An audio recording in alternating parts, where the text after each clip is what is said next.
कहानी की शुरुआत होती है एक घने जंगल को दिखाते हुए। एक आदमी पागलों की तरह भाग रहा था, इस उम्मीद में कि शायद उसे इस जंगल से भाग निकलने का कोई रास्ता मिल जाए। लेकिन ये जंगल इतना घना था कि यहाँ से बाहर जाने का कोई रास्ता नहीं नजर आ रहा था। ये आदमी सूरज को देखते हुए आगे बढ़ता है, लेकिन अब सूरज भी धीरे धीरे ढल रहा था। मगर इस आदमी ने भागना नहीं छोड़ा। भागते भागते एक पॉइंट आया जहाँ एक बोर्ड पर लिखा हुआ था पॉइंट ऑफ नो रिटर्न, यानी वहाँ से कोई वापस नहीं जा सकता। साथ ही इस बोर्ड पर नंबर 108B लिखा हुआ था। ये देखकर वो और भी ज्यादा परेशान हो जाता है। धीरे धीरे अंधेरा और बढ़ने लगा और पूरे जंगल में एक अजीब सा खौफ फैल गया। तभी अचानक एकदम से सारे परिंदे उड़कर वहाँ से चले जाते हैं। इस आदमी के कई मील के सफर के बाद भी उसे पूरे जंगल में कोई भी एक जंगली जानवर नहीं दिखाई दिया। न जाने ऐसा क्या था जिसे जंगली जानवर भी डर रहे थे। डर के मारे वह आदमी और भी तेजी से भागने लगा, लेकिन कई घंटों का सफर करने के बाद वह आदमी अचानक एक जगह पर आकर रुक गया और उसके चेहरे पर मायूसी छा गई, क्योंकि उसके सामने वही 108 नंबर वाला साइन बोर्ड था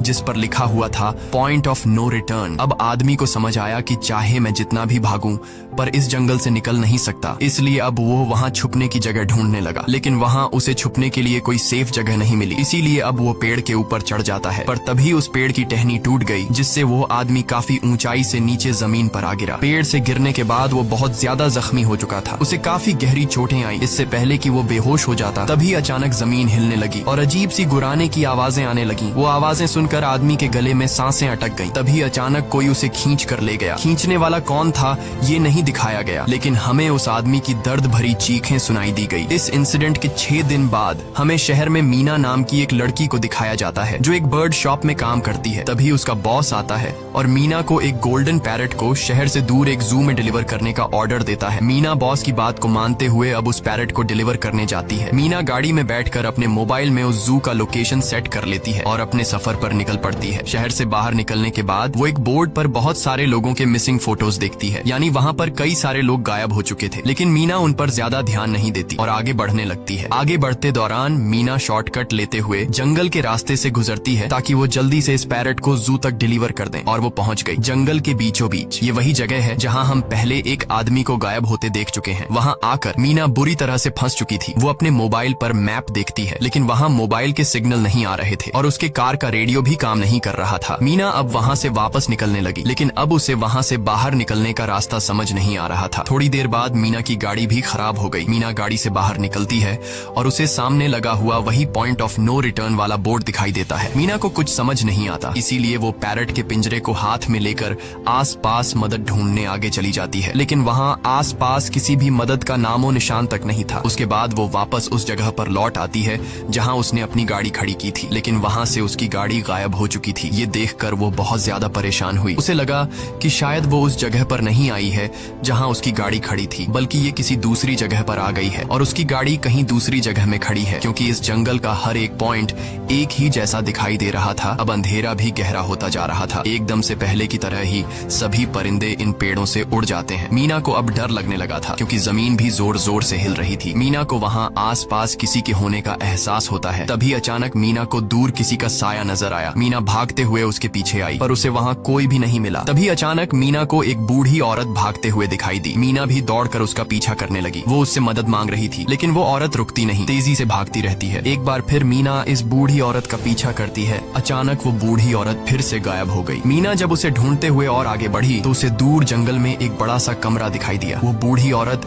उस कमरे के दरवाजे को खोलकर मीना से कहती है, अगर जिंदा रहना चाहती हो तो जल्दी से अंदर आओ। ये सुनते ही मीना बिना सोचे समझे दौड़ते हुए उस कमरे की तरफ गई। मीना के अंदर आते ही उसने गेट को लॉक कर दिया। मीना देखती है कि ये कोई अजीब सा कमरा है जिसमें एक बहुत बड़ा सा मिरर लगा हुआ था। उस बूढ़ी औरत के साथ यहाँ 2 और लोग भी थे। मीना घबरा कर उन लोगों से पूछती है, ये कौन सी जगह है? इस पर उस बूढ़ी औरत ने जवाब दिया कि इस जगह को हम दी कोब कहते हैं। मेरा नाम है मैडलन, ये लड़की है कियारा और इस लड़के का नाम है डेनियल। बूढ़ी औरत मीना से कहती है कि अभी बातचीत का वक्त नहीं है, तुम जल्दी से हमारे साथ मिरर के सामने खड़ी हो जाओ, क्योंकि कोई हमें देखने आने वाला है। मीना पूछती है, आखिर हमें कौन देखने आ रहा है? तो वो बूढ़ी औरत उससे कोई जवाब नहीं देती। एकदम बाहर से अजीब सी आवाजें आने लगी। मीना डर के मारे पूछती है कि ये आवाज किस चीज की है? तो कियारा मीना को बताती है कि इन्हें हम वॉचर्स कहते हैं। वे शीशे के दूसरे ओर से हमें देख रहे हैं, पर हम उन्हें नहीं देख सकते। वे हर रात सूरज ढलने के बाद यहाँ आते हैं और हमें देखते रहते हैं जब तक सुबह का सूरज नहीं निकल आता। तभी शीशे के दूसरी तरफ से शोर आने लगा। मीना पूछती है, ये शोर कैसा है? उस बूढ़ी औरत ने बताया कि वॉचर्स तुम्हारे आने से खुश हैं, तुम्हें यहाँ देखकर तालियां बजा रहे हैं। मीना बुरी तरह से कंफ्यूज थी, वो जल्द से जल्द यहाँ से निकलना चाहती थी। मैडलिन जिन्हें वॉचर्स कह रही थी, न तो अब तक मीना ने उन्हें देखा और न ही किसी और ने देखा था। रात गुजर जाती है, सुबह होने पर ये लोग उस जगह से बाहर निकल आते हैं। मैडलिन बताती है कि वे वॉचर्स सिर्फ रात में ही बाहर निकलते हैं, दिन के वक्त हम लोग जंगल में आजाद घूम सकते हैं। मीना रात भर यही सोच रही थी कि कब सुबह होगी और जल्दी से मैं इस जंगल से बाहर निकल जाऊं। इसीलिए वह फौरन जंगल से बाहर निकलने का रास्ता ढूंढने लग जाती है। तब मैडलिन बाकी सबको उसे रोकने से मना कर देती है, जैसे कि वह जानती हो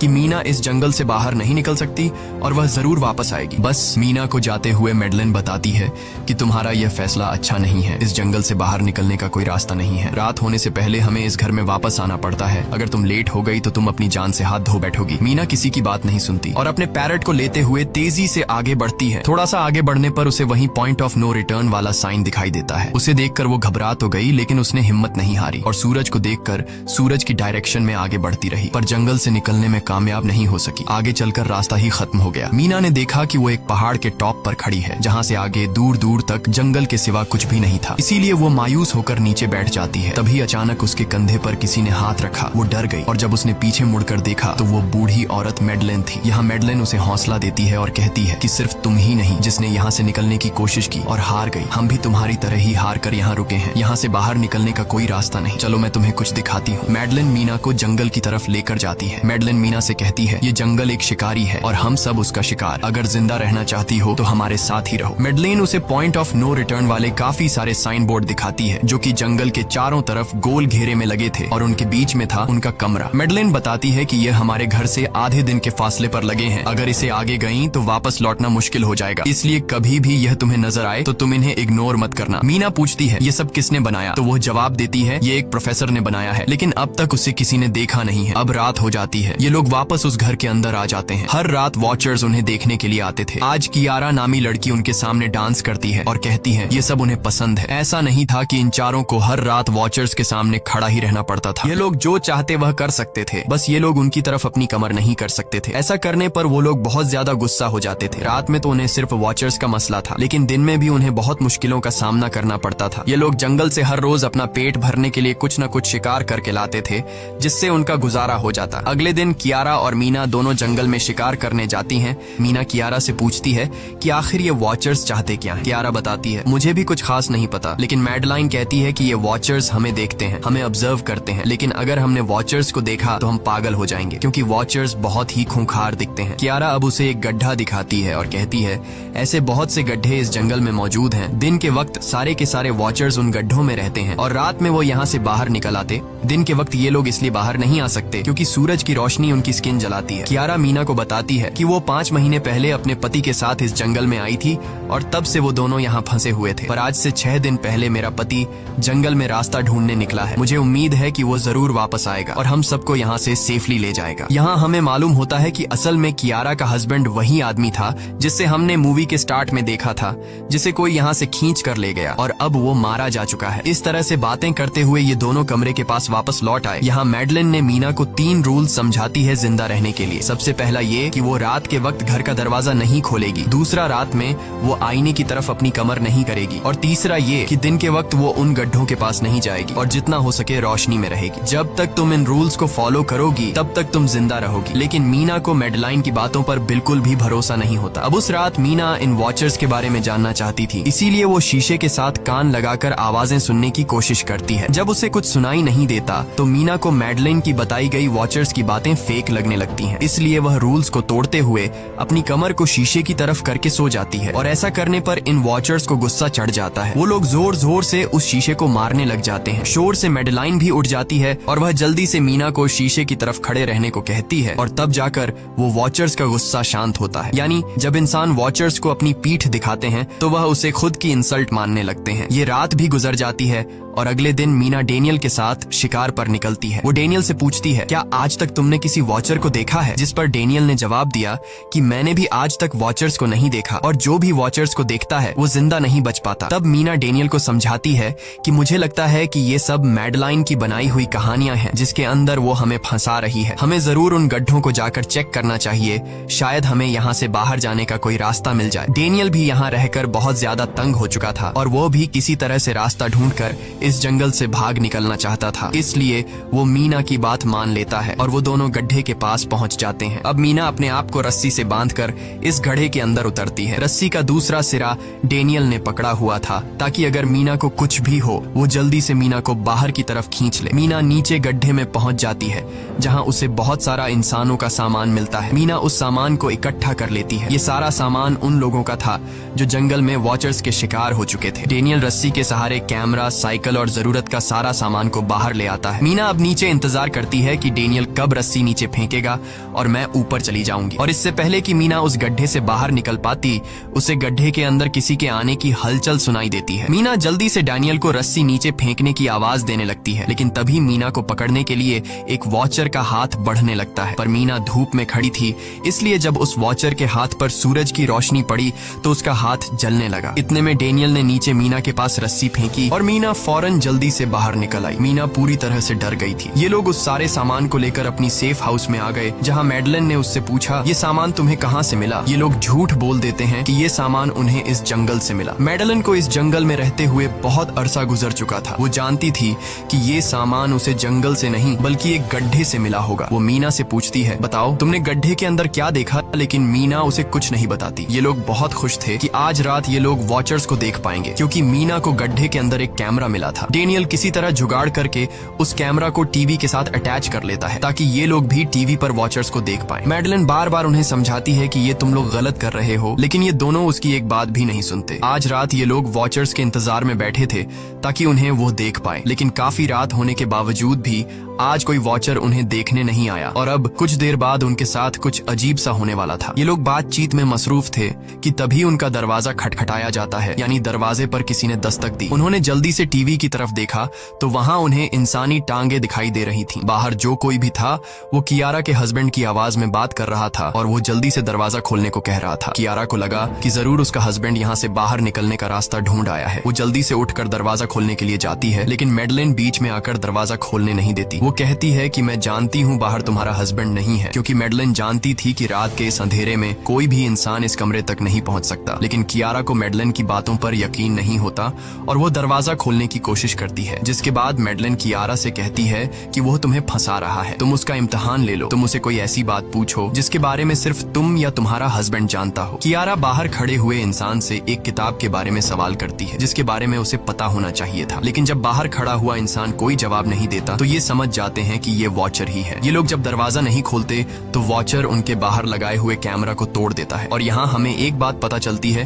कि वॉचर्स इंसान के रूप में भी खुद को बदल सकते हैं। वॉचर्स उनकी इस हरकत पर बहुत ज्यादा गुस्सा हो गए थे। वे बहुत तेजी से शीशे को मारने लगे जिससे शीशे में एक बड़ा क्रैक भी आ जाता है, लेकिन यहाँ मैडलिन समझदारी दिखाते हुए सबको लाइन से शीशे की तरफ खड़ा कर देती है, जिससे वॉचर्स का गुस्सा थोड़ा बहुत ठंडा हो जाता है और वे वहाँ से चले जाते हैं। अब यहाँ मीना मैडलिन को बताती है कि हमने गड्ढे में से ये सारा सामान चुराया था। ये सुनकर मैडलिन बहुत ज्यादा गुस्सा हो जाती है कि तुम लोगों ने दूसरा रूल भी तोड़ दिया। अगली सुबह मैडलिन उस गड्ढे से लाया हुआ सारा सामान उठाकर वापस उसी गड्ढे में फेंक देती है, जिससे उन वॉचर्स का गुस्सा थोड़ा शांत हो जाता है। मगर अब इन लोगों को जंगल में बहुत ही ज्यादा अजीब चीजें दिखाई देना चालू हो गई थी और उसका सबसे ज्यादा असर डेनियल पर होता है। डेनियल अचानक बात बात पर बहुत ज्यादा गुस्सा करने लग जाता है। दूसरी तरफ कियारा, जिससे पहले उम्मीद थी कि उसका हस्बैंड जिंदा है और वो यहाँ आकर उसे यहाँ से बचा लेगा, लेकिन अब उसे पता चल चुका था कि उसका हस्बैंड अब वापस नहीं आएगा, जिसकी वजह से वह अंदर ही अंदर पूरी तरह से टूट चुकी थी और वो डिसाइड करती है कि वह वॉचर्स के इन गड्ढों में कूदकर अपनी जान दे देगी, क्योंकि अब उसके पास जीने की कोई वजह नहीं रही। वह ऐसा करने ही वाली होती है कि मीना आकर उसे बचा लेती है। इसी बीच हम देखते हैं कि डेनियल मैडलिन की तरफ अजीब तरह से देख रहा होता है और वह गुस्से में आकर मैडलिन को पेड़ के साथ बांध लेता है। डेनियल ने कहा कि अब मैं इस बुढ़िया के कोई रूल्स नहीं मानूंगा, अब यहाँ सिर्फ मेरी बात मानी जाएगी। अब रात होने वाली थी, इसलिए डेनियल कमरे की तरफ भागा और कियारा भी उसके पीछे भागी, लेकिन मीना मैडलिन के पास आई और उसकी रस्सियां खोलने लगी। दूसरी तरफ डेनियल ने कियारा को लेकर कमरे का दरवाजा अंदर अंदर से बंद कर दिया और मीना और मैडलिन को बाहर वॉचर्स के लिए छोड़ दिया। मीना और मैडलिन डेनियल से दरवाजा खोलने के लिए गिड़गिड़ाते रहे। डेनियल से रिक्वेस्ट करते हैं कि प्लीज दरवाजा खोल दो, लेकिन डेनियल ने दरवाजा नहीं खोला। अब बाहर चारों तरफ अंधेरा छा गया और वॉचर्स के आने का टाइम हो गया, इसलिए अब मजबूरन उन्हें अपनी जान बचाने के लिए एक घने पेड़ के नीचे रहकर छिपना पड़ा। थोड़ी देर बाद उन्हें वॉचर्स की गुराने की आवाजें आने लगी। इस टाइम मीना और मैडलिन के साथ हमें भी उन वॉचर्स की एक झलक दिखाई जाती है। ये लोग लंबे, पतले और खतरनाक थे। सब अपने अपने गड्ढों से निकलकर इंसानों को देखने के लिए उस सेफ रूम तक पहुंचते हैं और जब ये लोग देखते हैं कि मीना और मैडलिन वहाँ नहीं हैं, तो वो उनको खाने के लिए जंगल में ढूंढने लग जाते हैं। और जब ये वॉचर्स दूर जाते हैं तो मौके का फायदा उठाते हुए ये दोनों फिर से सेफ रूम तक आ जाते हैं और डैनियल से रो रो कर दरवाजा खोलने को कहते हैं। इस बार डैनियल के दिल में रहम जाग जाता है और वो उनके लिए दरवाजा खोल लेता है। अब अंदर जाने के बाद पहले तो मैडलिन डैनियल पर गुस्सा करती है और फिर इन सबको शीशे के सामने खड़ा करके वॉचर्स के बारे में कुछ बातें बताती है। मैडलिन ने कहा कि अब तक हम बहुत से रूल्स तोड़ चुके हैं, इसलिए मुझे नहीं लगता कि इस बार वॉचर्स हमें माफ करेंगे। मैं तुम लोगों को वॉचर्स के बारे में कुछ सच्चाई बताना चाहती हूँ। दरअसल मैं जब यहाँ पहली बार आई थी तो मैंने कुछ ऐसा देखा जिससे मेरे होश उड़ गए। मैंने अपना ही एक डुप्लीकेट देखा। असल में वो एक वॉचर था जो मेरा रूप लेने की कोशिश कर रहा था। हालांकि उसकी आंखें और बाल बिल्कुल परफेक्ट नहीं थे। मीना ने पूछा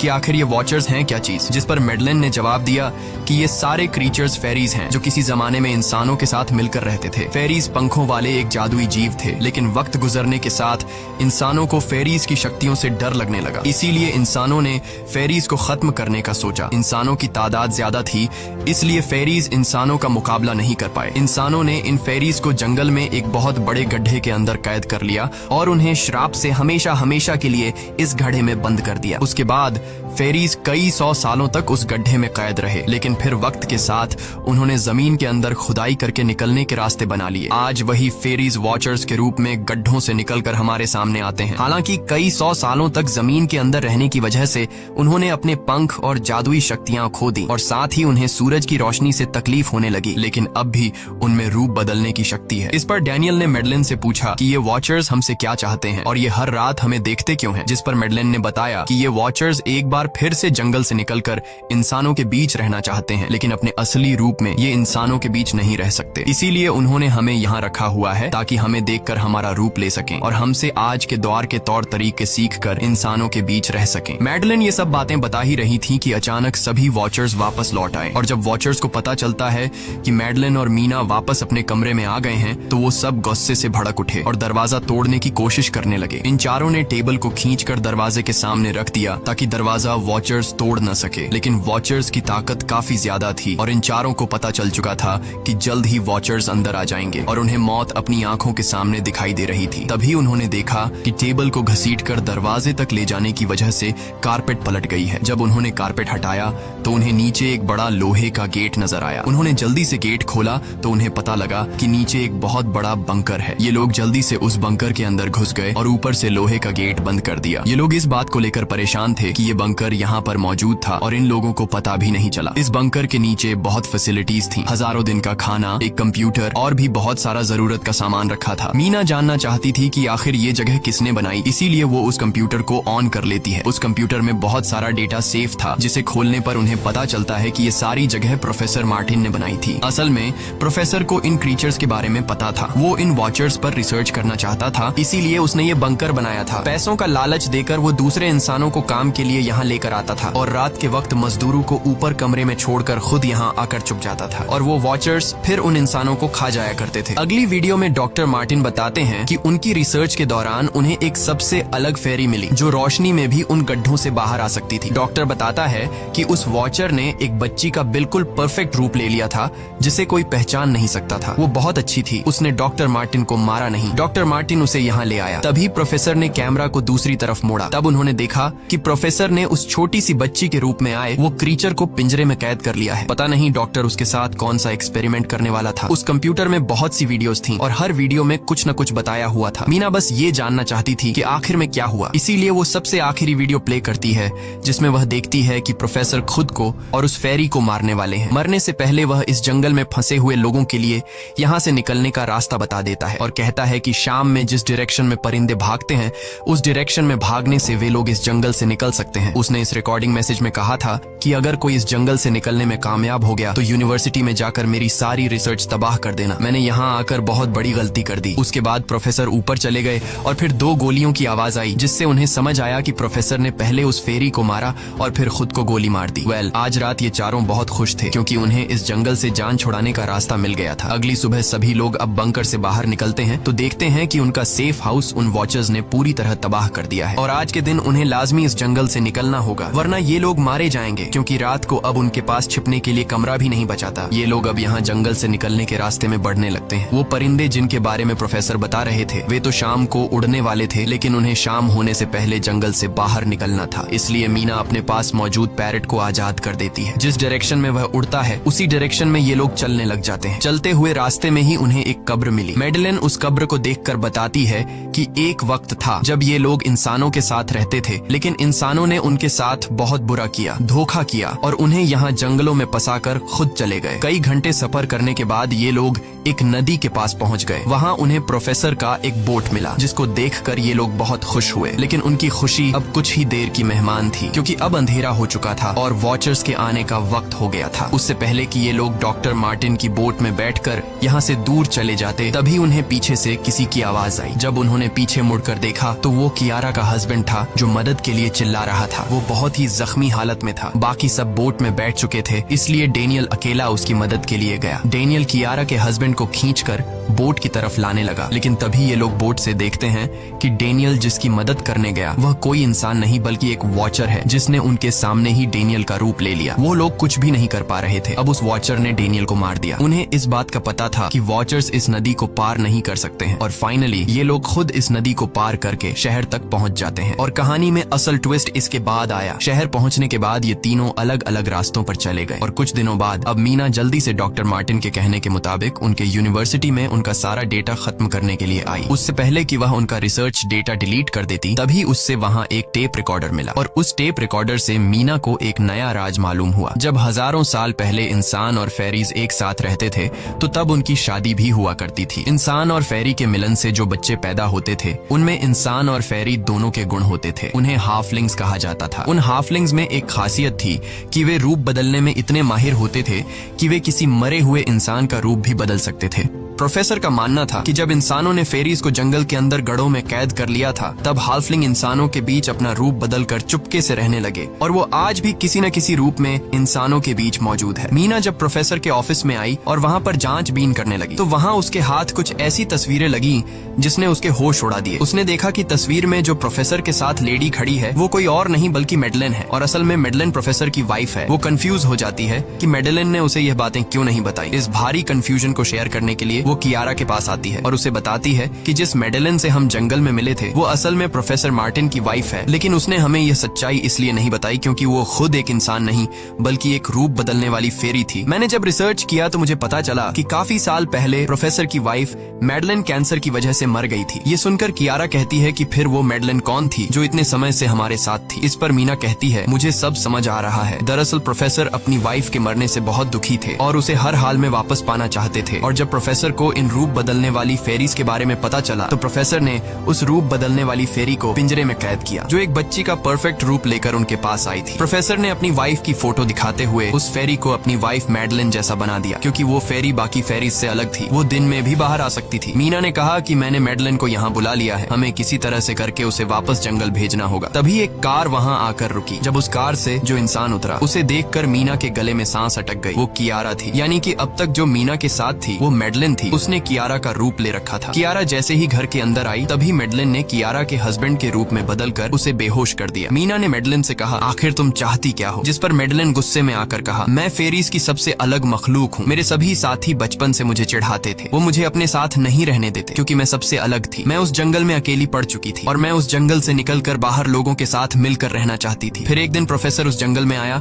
उसने मुझे पिंजरे में कैद कर लिया। उसने मुझसे कहा कि अगर मैं उसकी वाइफ का रूप ले लूं तो वह मुझे जंगल जंगल से बाहर ले जाएगा। मैंने उसकी बात मान ली। प्रोफेसर ने मुझे मेडलिन की सारी बातें सिखाई और बाद में उस धोखेबाज प्रोफेसर ने मुझे मारने की कोशिश की, लेकिन उससे पहले कि वो मुझे मार पाता मैंने उसे ही मार डाला। तुम इंसान कभी भी भरोसे के लायक नहीं थे और न ही रहोगे। अब तुम भी मेरी सच्चाई जान चुकी हो, इसलिए तुम्हें भी मरना होगा और तुम्हें मारने के बाद मैं तुम्हारे रूप में इंसानों के बीच रहूंगी। यह कहकर मेडलिन ने मीना का रूप ले लिया और उसका गला दबाकर उसे मारने लगी। तब मीना ने मेडलिन से कहा कि क्या प्रोफेसर ने तुमसे यह नहीं कहा कि तुम क्यों दिन में निकल सकती हो? असल में तुम हाइब्रिड हो, आधी इंसान और आधी फेरी, इसीलिए तुम इंसानों और फेरीज के बीच रह सकती हो। मुझे पता है कि दुनिया में अकेला रहना कैसा होता है, लेकिन तुम अकेली हाफलिंग नहीं हो। तुम्हारे जैसे और भी हाफलिंग्स हैं जो किसी न किसी रूप में इंसानों के बीच रह रहे हैं। इस सच्चाई का पता चलते ही मेडलिन का शरीर अचानक अपने असली रूप में आने लगा। देखते ही देखते उसके पंख निकल आए, जिसके बाद वो मीना को यहीं पर छोड़कर यहाँ से उड़ जाती है। इसके बाद कुछ हफ्तों के बाद का सीन दिखाया जाता है, जहाँ मीना अपनी सिस्टर के साथ रहने लगी है। उसने अपनी सिस्टर को बताया कि शायद वो फेरी अभी भी मेरा पीछा कर रही है। तब मीना की सिस्टर उसे कहती है कि तुम डरो मत, ऐसा कुछ नहीं है। और कहानी के एंड में हम एक छोटी बच्ची को देखते हैं जो कि उस वक्त मीना के घर के नीचे खड़ी थी। ये कोई और नहीं बल्कि मेडलिन थी, जो अब उनके दुनिया में उस रूप में रह रही है। और इसी के साथ ये कहानी खत्म हो जाती है। अगर आपको ये वीडियो अच्छी लगी हो तो हमारे चैनल को सब्सक्राइब और वीडियो को लाइक जरूर कीजिएगा।